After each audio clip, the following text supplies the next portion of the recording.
Hello everyone and welcome to today's class. Today we are going to discuss cognitive development during adolescence यानी किशोरावस्था में होने वाले बौद्धिक विकास पर आज हम चर्चा करेंगे और देखेंगे कि किस तरीके से शैशवावस्था में सेंसरी मोटर स्टेज से होते हुए चाइल्डहुड में प्री ऑपरेशनल और कॉन्क्रीट ऑपरेशनल स्टेज से होते हुए अब जब बच्चा किशोरावस्था की दहलीज पर पहुंचता है तो फॉर्मल ऑपरेशनल स्टेज की शुरुआत किस तरीके से होती है और ऐसी कौन कौन सी बौद्धिक क्षमताएं हैं, कॉग्निटिव एबिलिटीज़ हैं जो बच्चे में विकसित होती हैं। फॉर्मल ऑपरेशनल स्टेज बेसिकली 11 वर्ष के पश्चात बच्चे में पाई जाती है, देखी जाती है। इसके अंदर जहाँ बचपन जो है बच्चे का अब ख़त्म हो रहा है और बचपन के समापन के साथ ही बच्चे की कॉन्क्रीट ऑपरेशनल स्टेज यानी ऐसी चीज़ों या ऐसे कॉन्सेप्ट्स को समझने की क्षमता जो रियल हैं, जो बच्चा महसूस कर सकता है, देख सकता है, उपयोग में ले सकता है, ऐसे कॉन्सेप्ट्स को समझने की क्षमता तो बच्चे की पूर्ण रूप से विकसित हो चुकी है। कॉन्क्रीट कॉन्सेप्ट्स को समझने की क्षमता विकसित हो चुकी है, परंतु फॉर्मल ऑपरेशनल स्टेज की यूनिक बात यह है कि अब बच्चा कॉन्क्रीट एक्सपीरियंसेस के बजाय के अलावा या उनके साथ make believe situations, abstract thoughts या हाइपोथेटिकल इवेंट्स को भी जो है समझने की कोशिश करता है। वैसी क्षमता बच्चे में विकसित होने लगती है। मेक बिलीव सिचुएशंस का अर्थ ये हुआ कि ऐसी सिचुएशंस या ऐसी परिस्थितियों को बच्चा समझ लेता है, एक्सप्लेन कर लेता है, उसके बारे में बात कर सकता है जो अभी तक जो घटित नहीं हुई हैं बट काल्पनिक हैं। तो काल्पनिक घटनाएं बच्चा बता सकता है, काल्पनिक कहानियां बच्चा सुना सकता है, ये क्षमता विकसित होती है। इसके अलावा एब्स्ट्रैक्ट थॉट से मतलब है कि बच्चा थोड़ा बहुत फिलोसॉफिकल भी होता है।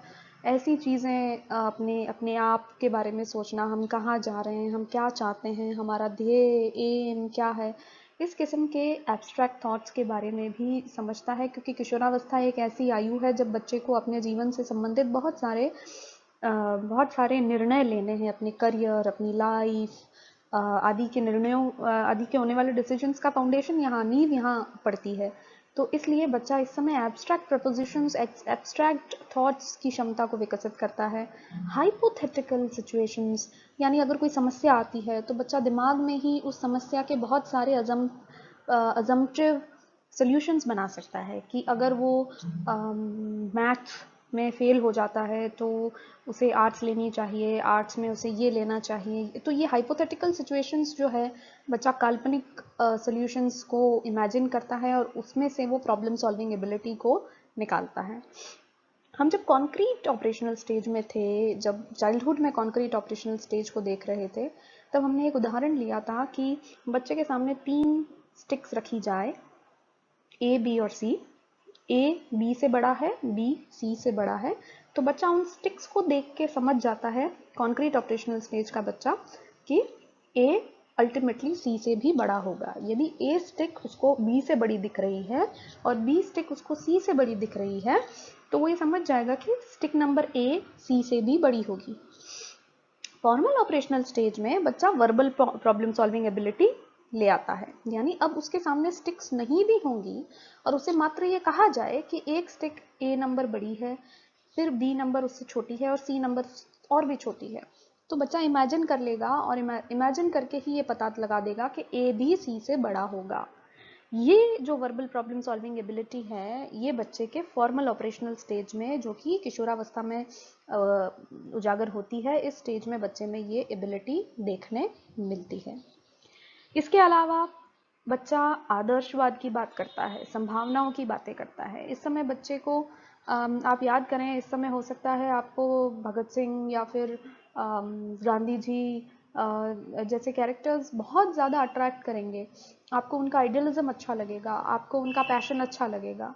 तो वो किशोरावस्था की एक पहचान होती है जब बच्चा आदर्शवाद की तरफ अट्रैक्ट होता है और उस पर आधारित अलग अलग संभावनाओं को लेकर इमेजिन करना शुरू करता है। खासकर फॉर्मल ऑपरेशनल स्टेज की शुरुआत में बच्चा ऐसे कैरेक्टरिस्टिक्स को अपनाने की कोशिश करता है जो एकदम आइडियलिज्म को दर्शाते हैं।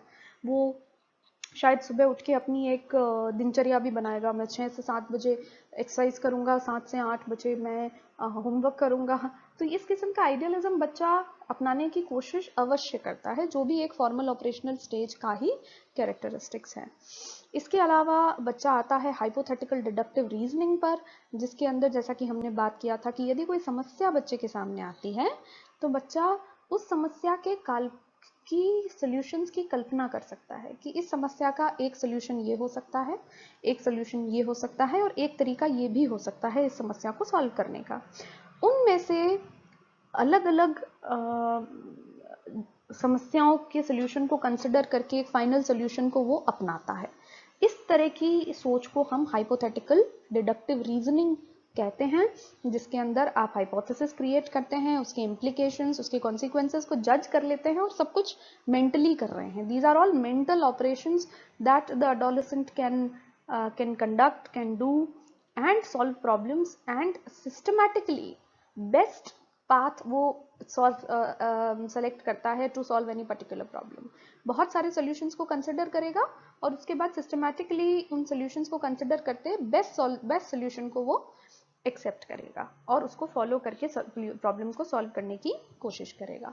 तो ये कुछ कैरेक्टरिस्टिक्स हैं hypothetical deductive reasoning, idealism and possibilities की तरफ अट्रैक्शन, वर्बल प्रॉब्लम सॉल्विंग की तरफ रुझान, एब्स्ट्रैक्ट थिंकिंग की तरफ शुरुआत, ये सारे कैरेक्टरिस्टिक्स फॉर्मल ऑपरेशनल स्टेज में पाए जाते हैं। एक और एस्पेक्ट जो कॉग्निटिव डेवलपमेंट को दर्शाता है किशोरावस्था में, वो है एडोलेसेंट ईगोसेंट्रिज्म। एडोलेसेंट ईगोसेंट्रिज्म यानी आत्मकेंद्रित किशोर। ये आत्मकेंद्रित या ईगोसेंट्रिज्म का कॉन्सेप्ट हमने चाइल्डहुड में भी पढ़ा था। ईगोसेंट्रिज्म से हमने ये समझा था कि बच्चा जो है वो अपने पर ही केंद्रित रहता है, उसकी ज़रूरतें, उसका परसेप्शन। हमने माउंटेन्स वाला एग्जाम्पल लिया था और उसके माध्यम से हमने समझने की कोशिश की थी कि बच्चा सिर्फ और सिर्फ अपने परसेप्शन को ही तवज्जो देता है, दूसरों के परसेप्शन को इमेजिन अभी नहीं कर सकता। एडोलेसेंट ईगोसेंट्रिज्म हालांकि लिटरली तो आत्मकेंद्रित होने को ही का ही मतलब है, परंतु इसमें आत्मकेंद्रित होना एक इंटेंशनल प्रक्रिया है, क्योंकि एक बचपन में जब अर्ली चाइल्डहुड का बच्चा अगर ईगोसेंट्रिज्म दर्शाता है तो वो इसलिए है कि उसमें अभी तक क्षमता ही विकसित नहीं हुई है दूसरे के परसेप्शन को समझने की या दूसरे की ज़रूरतों को समझने की। एडोलेसेंस में बच्चा दूसरों के परसेप्शन को समझता है, पर अब वो तवज्जो केवल अपने ही परसेप्शन को देता है, अपने लुक्स, अपनी समस्याओं को लेकर ज़्यादा वाइन करता है। तो इस तरीके की प्रवृत्ति को हम एडोलेसेंट ईगोसेंट्रिज्म कहते हैं, बहुत ज़्यादा सेल्फ कॉन्शियस किशोर। उदाहरण के तौर पर आप ऐसे अपनी एडोलेसेंस को अगर आप इमेजिन करेंगे तो आपको पता चलेगा कि जब आप क्लास में घुसते हैं तो आपको लगता है कि सारे बच्चों की नज़र आप ही के ऊपर है, सब आप ही को जज कर रहे हैं, सब आप ही के लिए कमेंट पास कर रहे हैं या सबका फोकस केवल आप हैं। इस किस्म की भावना आपके एडोलेसेंट ईगोसेंट्रिज्म को दर्शाती है। दो कंपोनेंट्स मुख्य हैं एडोलेसेंट ईगोसेंट्रिज्म के। पहला है इमेजिनरी ऑडियंस और दूसरा है पर्सनल फेबल। इमेजिनरी ऑडियंस का मतलब ये हुआ कि बच्चा, एक किशोर व्यक्ति, एक किशोर बालक अथवा बालिका हमेशा ये सोचते हैं कि उनके सामने एक ऑडियंस है, हालांकि होती नहीं है, काल्पनिक ऑडियंस हमेशा, वो काल्पनिक दर्शक अपने सामने हमेशा रखता है और इमेजिन करता है कि ये सारे दर्शक केवल और केवल उसमें इंटरेस्टेड हैं, उसमें स्वयं में इंटरेस्टेड हैं। वो इसी के चलते बहुत ज़्यादा अटेंशन सीकिंग बिहेवियर करता है, कभी टेंट्रम्स थ्रो करेगा, कभी बात नहीं मानेगा। वो आसपास के लोगों की अटेंशन को अपनी तरफ मोड़ने की जुगत लगाएगा। दूसरा और इमेजिनरी ऑडियंस का एस्पेक्ट होता है कि बच्चा हमेशा अपने आप को नोटिस करवाने की कोशिश करता है। ऐसे ही हमेशा इस किस्म के बिहेवियर को दर्शाना कि you are the center of attention of everything, everybody, इस किस्म की प्रवृत्ति को हम इमेजिनरी ऑडियंस कंपोनेंट मानते हैं। इसके अंदर एक एग्जाम्पल जो हमने अभी लिया था कि एक 8वीं या 9वीं कक्षा का बच्चा जब कक्षा में घुसता है और ये सोचता है कि हर किसी व्यक्ति का जो ध्यान है वो केवल उसके ऊपर है, वो बहुत ही संकोच से और फिर जाके अपनी सीट पर बैठता है। तो इस प्रवृत्ति को हम feeling of being on stage every time कहते हैं। अडोलेसेंट्स हमेशा ये सेंस करते हैं कि वो हर समय स्टेज पर हैं, हर समय वो अपने जीवन के मेन एक्टर्स हैं और बाकी सब उनके ऑडियंस हैं जिनके पास और कोई काम नहीं है सिवाय उनको नोटिस करने का, उनके अंदर कमियां या उनकी तारीफें करने का। इस किस्म की प्रवृत्ति को हम इमेजिनरी ऑडियंस कहते हैं, जिसके अंदर एक किशोर बालक और बालिका केवल ये मानते हैं कि दुनिया जहान जो है वो सिर्फ और सिर्फ उन पे फोकस कर रही है और उनको जज कर रही है। Second component of adolescent egocentrism is personal fable. Personal fable का तात्पर्य ये हुआ कि किशोर बालक और बालिकाएं अपने आप को लेकर एक सेंस ऑफ यूनिकनेस और एक सेंस ऑफ इनविंसिबिलिटी रखते हैं। यूनिक यानी वो ऐसे हैं जैसा और कोई है ही नहीं। मेरी बात मेरे पेरेंट्स नहीं समझ सकते, या मेरी ज़रूरतों को या मेरी समस्याओं को मेरे पेरेंट्स नहीं समझ सकते। ऐसी स्टेटमेंट्स आमतौर पर किशोर बालक और बालिकाएं पास करते हैं और उसके पीछे अंडरलाइंग जो भावना है वो पर्सनल फेबल की ही होती है कि उन्हें लगता है उनकी प्रॉब्लम्स इस दुनिया में सबसे यूनिक हैं और वो इनविंसिबल हैं, अजेय हैं, अभेद्य हैं। This feeling of invulnerability or invincibility and uniqueness is termed as personal fable. For example, एक 13 साल का बच्चा ये कहता है nobody understands me, particularly my parents, they have no idea what I'm feeling. So इस किस्म की शिकायत that आपको कोई नहीं समझ रहा, आपके पेरेंट्स स्पेशली आपको नहीं समझ रहे, खासकर आपकी भावनाओं को कोई नहीं समझ रहा, ये स्टेटमेंट्स पर्सनल फेबल की वजह से अराइज होते हैं। अडोलेसेंस की अपने आप को लेकर जो पर्सनल यूनिकनेस की जो भावना है वो उन्हें इस तरफ, इस डायरेक्शन में ले जाती है कि उन्हें कोई नहीं समझता। अपार्ट फ्रॉम दैट बच्चे बहुत वक्त जो है वो अपने आप को संवारने में, अपने आप को सजाने में घंटों आईने के सामने निकाल देते हैं। ये भी इनकी पर्सनल सेंस ऑफ यूनिकनेस को दर्शाता है कि वो घंटों घंटों सिर्फ और सिर्फ अपने लुक्स को सुधारने में निकाल देते हैं।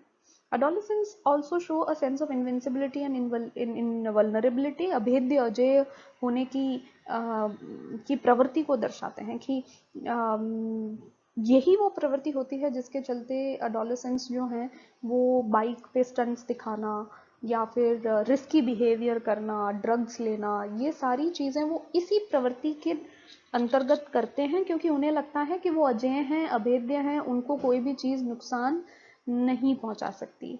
This component of personal fable actually results in adolescents engaging in risky behaviors like racing, drug use, suicide, etc. इसका एक दूसरा एस्पेक्ट ये भी है कि बच्चे इस समय अपने आप को they tend to portray themselves as vulnerable to experiencing premature death, यानी वो डेथ को लेकर भी बहुत अट्रैक्टेड रहते हैं। उनका एक रिस्की बिहेवियर में एंगेज होने के पीछे एक कारण ये भी होता है कि वो मृत्यु, मौत, अंत, इन चीज़ों की तरफ अट्रैक्टेड होते हैं और उसे एक्सपीरियंस या उसके निकट जाने की भी कोशिश करते हैं। But the major underlying aspect is feeling of invulnerability and invincibility, अजयता की फीलिंग, अभेद्य होने की फीलिंग और एक यूनिकनेस की फीलिंग कि मेरी समस्याएं, मेरी भावनाएं और मेरी दिक्कतें nobody is going to understand. तो इस तरीके से adolescent egocentrism, imaginary audience और personal fable के माध्यम से बच्चों को, किशोर बालक और बालिकाओं को आत्म केंद्रित बनाता है। Then moving on to this last aspect of formal operational stage, जिसके अंदर आते हैं executive functioning and critical thinking. Executive functioning से अर्थ हुआ कि बच्चा इस समय बहुत ही अलग अलग बौद्धिक क्षमताओं का विकास करता है, जिसके अंदर reasoning, decision making capacity, critical तरीके से सोचना, मॉनिटर करना अपनी सोच को, अपनी खुद की कॉग्निटिव, अपनी खुद के बौद्धिक विकास को चेक करना, और बेहतर बनने की कोशिश करना, ये सारी एग्जीक्यूटिव फंक्शनिंग में आता है।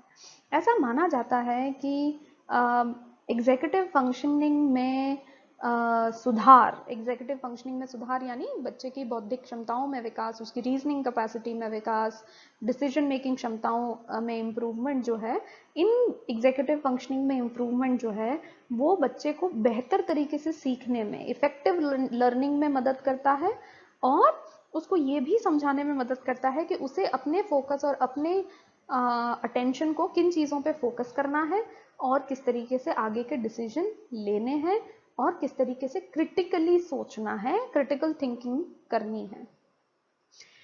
अडोलेसेंस एक ऐसी उम्र होती है जिस समय डिसीजन मेकिंग बहुत ज़्यादा डिमांडेड होती है। आप आर्ट्स लेंगे, मैथ्स लेंगे, कॉमर्स लेंगे, आप कौन सी स्कूल में जाएंगे, कौन से कॉलेज में जाएंगे, कौन सी फील्ड में जाएंगे, ड्रॉप करेंगे, कंपटीशन फाइट करेंगे, एजुकेशन से संबंधित, पर्सनल रिलेशन से संबंधित, कैसे फ्रेंड्स बनाएंगे, बेस्ट फ्रेंड कौन रहेगा, किससे बनेगी किससे नहीं बनेगी, डेटिंग, गर्लफ्रेंड्स, बॉयफ्रेंड्स, इस किस्म के डिसीजंस जो हैं वो बहुत ज़्यादा डिमांड किए जाते हैं एडोलेसेंट से, और यहाँ पर उन्हें अपनी डिसीजन मेकिंग को बहुत अच्छे से डेवलप करना अपेक्षित भी होता है। एडोलेसेंट्स बेसिकली डिसीजंस जो हैं वो बहुत सोशल कॉन्टेक्स्ट पर डिपेंड करता है उनकी डिसीजन मेकिंग। ज़्यादातर एडोलेसेंट्स बेटर डिसीजंस लेते हैं जब वो काम होते हैं, शांत होते हैं, इमोशनली स्टेबल होते हैं।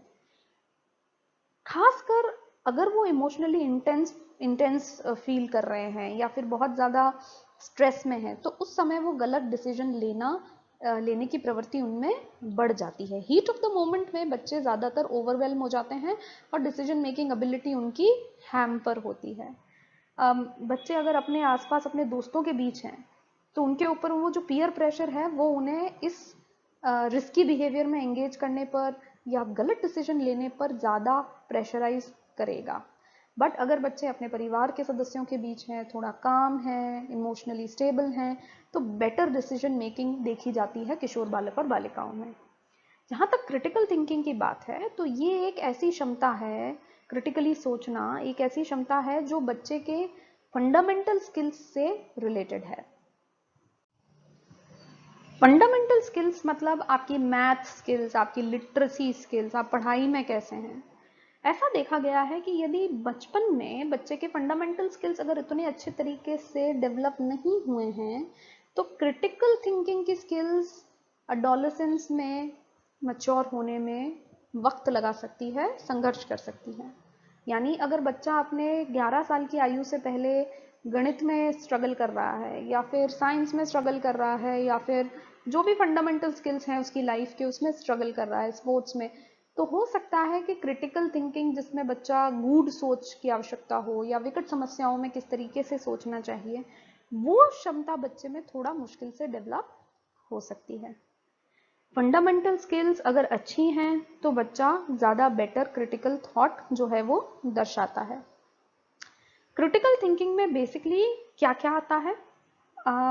किसी भी जानकारी को प्रोसेस करना, उसकी किस स्पीड और किस ऑटोमेटिसिटी से बच्चा, किस गति से बच्चा इंफॉर्मेशन को प्रोसेस कर रहा है, वो क्रिटिकल थिंकिंग का हिस्सा है। इसके अलावा ज़्यादा से ज़्यादा आयामों के बारे में जानकारी जुटाना, वैरायटी ऑफ डोमेन्स को लेकर नॉलेज इकट्ठी करना, कंटेंट इकट्ठा करना, ये भी क्रिटिकल थिंकिंग का हिस्सा है। देन जो एग्जिस्टिंग नॉलेज है उसको कंबाइन करके नए कॉन्सेप्ट्स गढ़ लेना, this is also a part of critical thinking. And also strategise करना, किस तरीके से डिसीजन लेने चाहिए, प्लानिंग करना, स्पॉन्टेनियस तरीके से प्रोसीजर्स और स्टेप्स का इस्तेमाल करके नई नई जानकारियों को जुटाना, नई नई चीज़ों के बारे में सीखना, ये भी क्रिटिकल थिंकिंग के अंदर आता है। यदि बच्चा इन चीज़ों को करने की कोशिश कर रहा है तो समय रहते उसकी क्रिटिकल थिंकिंग में सुधार देखा जाता है। So with this we come to an end of cognitive development during adolescence. इस क्लास में हमने फॉर्मल ऑपरेशनल स्टेज में आने वाले हाइपोथेटिकल डिडक्टिव थिंकिंग के बारे में जाना, एब्स्ट्रैक्ट थॉट और आइडियलिज्म की तरफ अट्रैक्शन के बारे में जाना, इसके अलावा हमने ईगो सेंट्रिज्म देखा एडोलेसेंस में, जो कि चाइल्डहुड ईगो सेंट्रिज्म से बिल्कुल विलग है। बच्चा इंटेंशनली, एक किशोर बालक और बालिकाएं खुद पर काफ़ी वक्त व्यतीत करते हैं, खुद की समस्याओं को सबसे अलग मानते हैं, अपने आप को यूनिक मानते हैं और हमेशा ऑन स्टेज की फीलिंग रखते हैं। देन बच्चा एग्जीक्यूटिव फंक्शनिंग में डिसीजन मेकिंग अचीव करता है, की क्षमता अचीव करता है, बौद्धिक क्षमताएं विकसित करता है, क्रिटिकल थिंकिंग को अचीव करता है और एक वयस्क होने की दिशा में आगे कदम बढ़ाता है। फिर that is all for today's class. For notes on the topic, do check the description box below. Thank you all very much.